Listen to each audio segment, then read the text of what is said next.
packer. When it comes to meat, do you guys prefer a grass-fed beef or do you like corn-fed?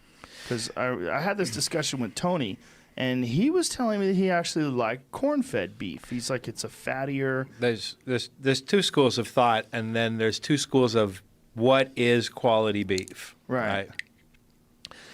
So one school will say, yeah, quality beef is organic animal, pasture raised, eating grass, the flavor's different, it's not as tender, but it is high quality beef.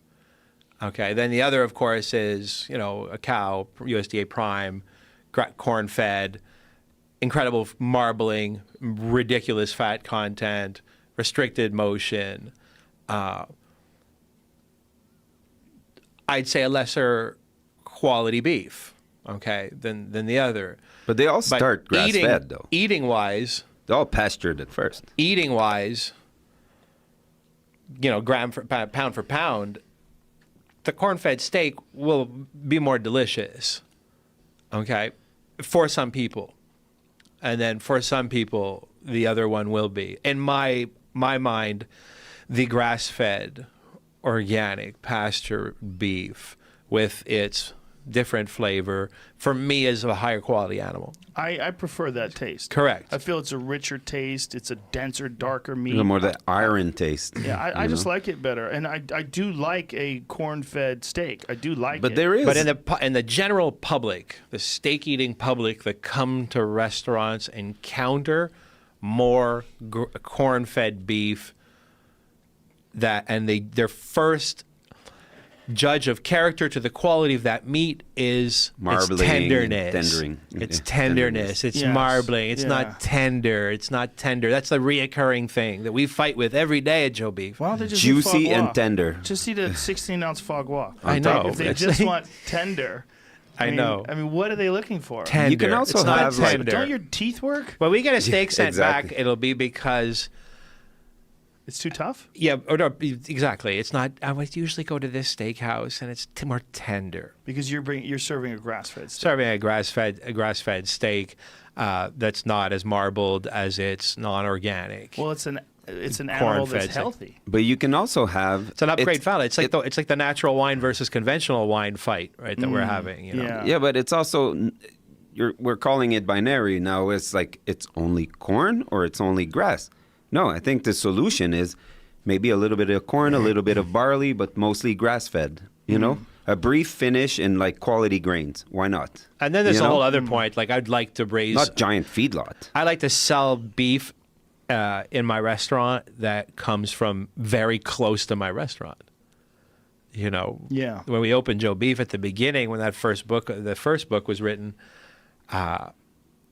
beef was a problem back then. Local beef was kind of difficult, and we were buying beef from larger wholesalers, and if we didn't know how to read the barcodes on the boxes, they would say it was Canadian beef, but it might not Australia. be Canadian beef. It might be northern USA beef, but we didn't know because only a professional could read the barcode. But they were saying it was Canadian. But one day I had a professional come into the restaurant and he said, no, actually this beef is from a company with investitures in Canada, but this is from Western Australia.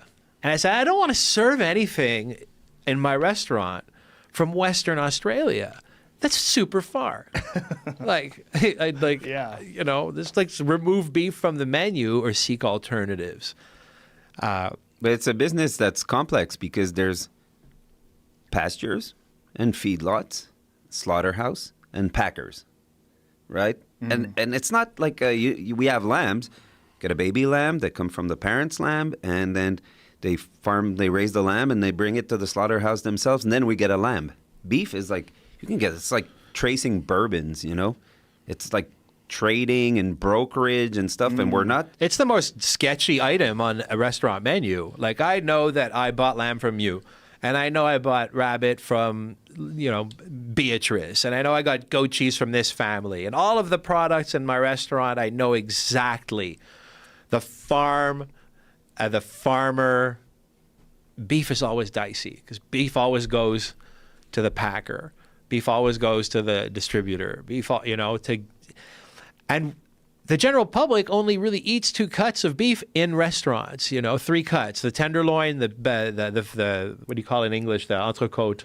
Yeah, the loins. The Loins the and the tenderloin, rib, right? That's what people eat. But and the hamburgers. Beefs are not that, There's 2 big humps, and there's 2 big shoulders, and there's a lot of braise. So, it's difficult. Listen, Did you guys see that documentary on steak? Yeah, Yeah, we're in it. We were in it. That's right. That's Yeah. right. You were in it, right? Yeah. What did you think of that? Their conclusions and What was the conclusion? well, just what they basically were saying that Peter Luger's Steakhouse in Brooklyn is the greatest steak in the world. That was USDA prime, Yeah. corn-fed. For but taste, yeah. maybe. It's good. It's a good restaurant. Good, Yeah. good story, good history, great very restaurant. Good steak. Yeah. I ate there just a few months ago. It's very good. Yeah, very good.